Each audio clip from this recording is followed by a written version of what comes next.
We all know that we need to prioritize our schedules to get things done and ultimately reach our goals, especially if you're a working parent or, like me, managing your business. So, if you want to learn about a prioritization technique that was created by one of our most accomplished US presidents that could make your life so much easier, make sure you stick around.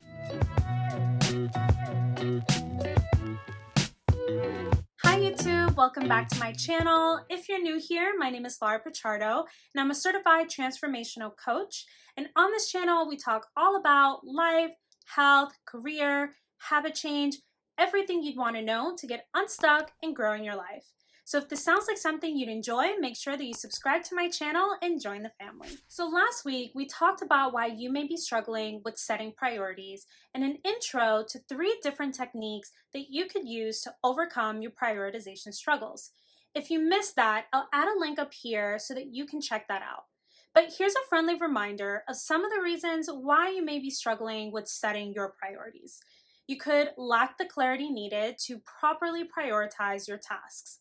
You could be struggling with procrastination, or maybe you're multitasking too much. You could also be navigating through a lot of change at the moment. Or lastly, you may just have a lot of competing priorities. So in today's video, we're going to dive a bit deeper into one of the prioritization techniques that I talked about in last week's video to help you understand how to incorporate it into your day-to-day and also determine if this may be the best method for you. And that's the Eisenhower Matrix. So let's get into this. So the Eisenhower Matrix was created by, you guessed it, Dwight D. Eisenhower, the 34th President of the United States. He created this technique to help him make the tough decision on which of the many tasks he should focus on each day. Now, the purpose of this technique is to separate the urgent from the important tasks. Urgent matters are those that require immediate action and have consequences for not completing them. Important matters are those that contribute to long-term goals and life values. When you focus on important matters, you manage your time, energy, and attention rather than mindlessly wasting these resources. And these items typically require planning and thoughtful action. Now, this is a great technique for anyone who really wants to get a high-level view of how they're spending their overall time and also get clear on which tasks are actually helping them make progress with their goals.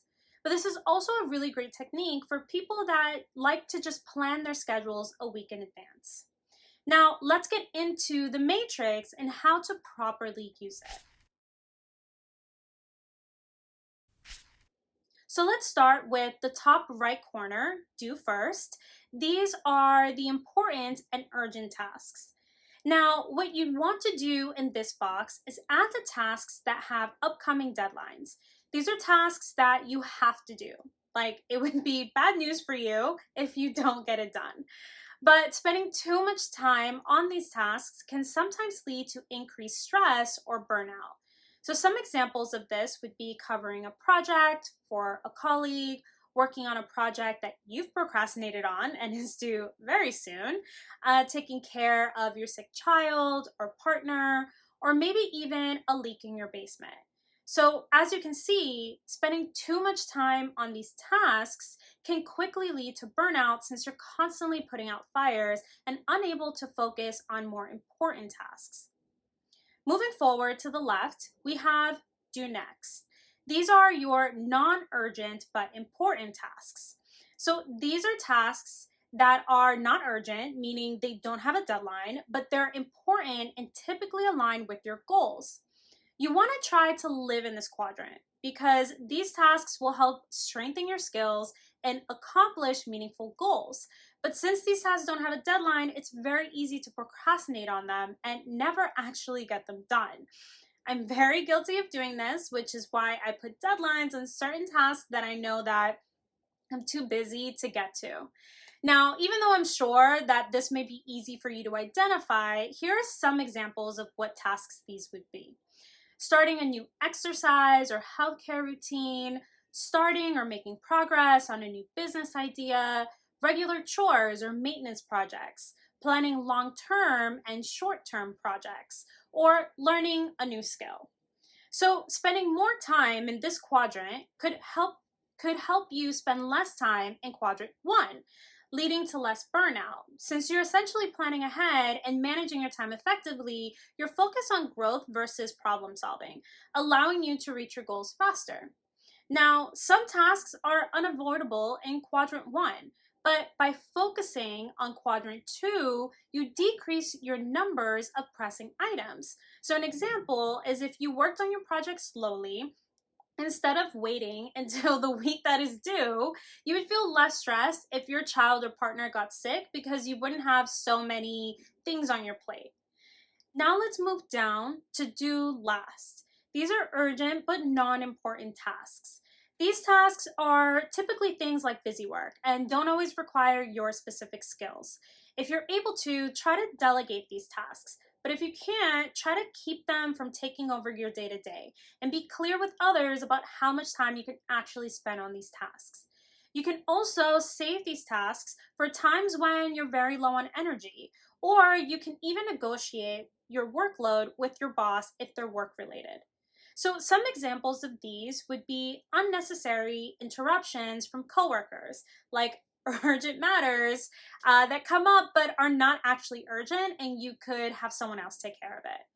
There's responding to inbound messages as they come in, like emails or text messages, or certain meetings that come up at work, or even certain house-related chores.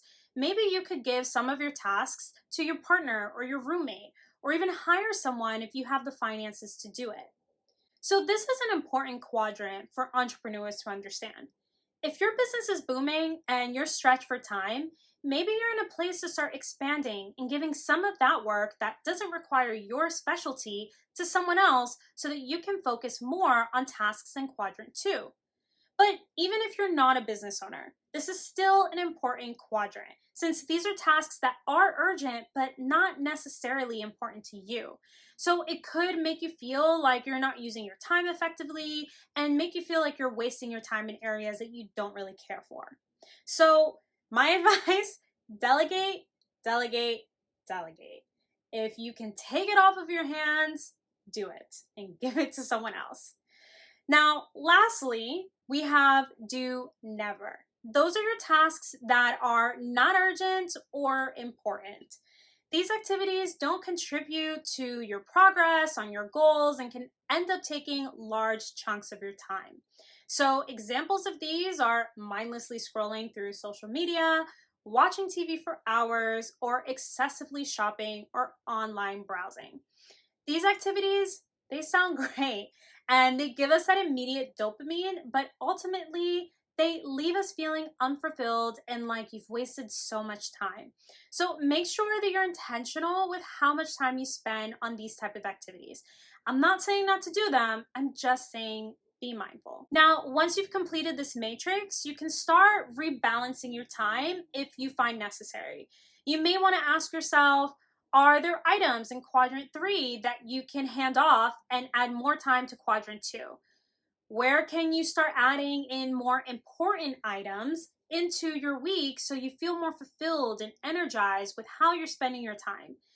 Can you be more intentional with how you're spending your time in quadrant 4 by either cutting back or completely eliminating? And should you set a goal for the end of the week, such as, maybe cutting down on quadrant 4 by this much, or add this much time to quadrant 2? Or you could hand off one item a week from quadrant 3 so you don't feel that immediate shock of letting go of everything at once. Asking yourself these questions and going through this technique weekly could really help you make major strides to managing your time more effectively, getting that to-do list done, and most importantly, making major progress in areas that are most important to you. So guys, I hope that you found this helpful, and if it was, make sure that you give it a thumbs up. Also, let me know if this technique is something that excites you to try out. Leave a comment below. Let me know your thoughts. We have 2 more techniques to dive into: Eat the Frog and the Ivy League method. So make sure that you hit that notification bell so you don't miss next week's video. If you made it all the way to the end of this video, thank you so much for watching. If you haven't already, make sure that you subscribe to this channel and join the family. Until next time.